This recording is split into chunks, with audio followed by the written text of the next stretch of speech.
Hi, everyone. We're back with Candid Cam Live and our dear friend Joshua Skeens, the CEO of Logically.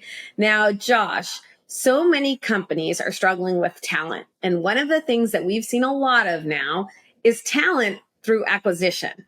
And it's a strategy that companies are now using that they will acquire other companies, not necessarily for their customer base, but for their talent base. But what happens when the talent that they acquire isn't really what they expected?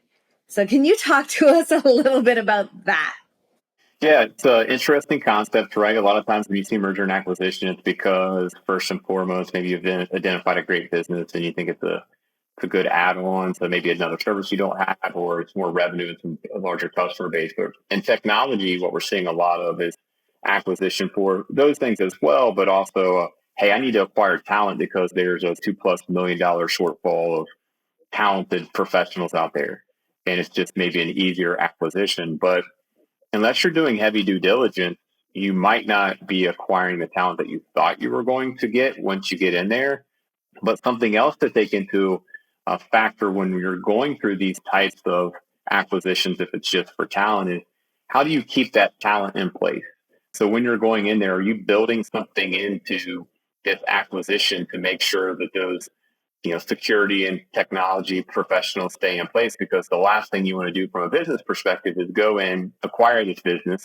You might say nothing has changed. I can tell you through 12 acquisitions, the mindset of these employees is everything has changed, even though their day to day is exactly the same. Their benefits might be exactly the same. It's a mental hurdle that they can't get over, that everything's changed for them. And many times those employees look to leave. You need to make sure that through due diligence, you're also putting something in there to identify key players. Who are those professionals that you want to make sure that you're acquiring, that you don't leave, and then put in some strategy through that acquisition to make sure that you're able to keep those employees happy. They're able to stay on board, help you to build that one culture that we're all striving for through the mergers and acquisitions, and just make sure that you really get your money out of the acquisition whenever it takes place.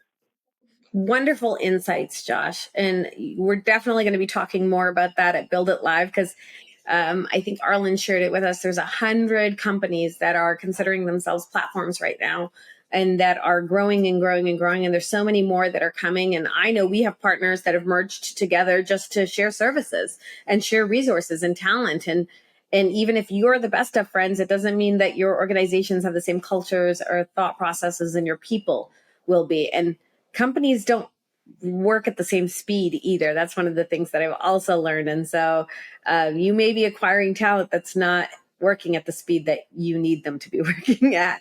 So Josh is going to be a great topic. They're going to love to hear more from you. Please join us at Build It Live. Josh is going to be speaking there and you'll get to learn a lot more from him. We're happening in Orlando, Florida, September 18th through the 20th. Build It Live. Register today, www.itbd.net/live. It's at the beautiful Waldorf Astoria.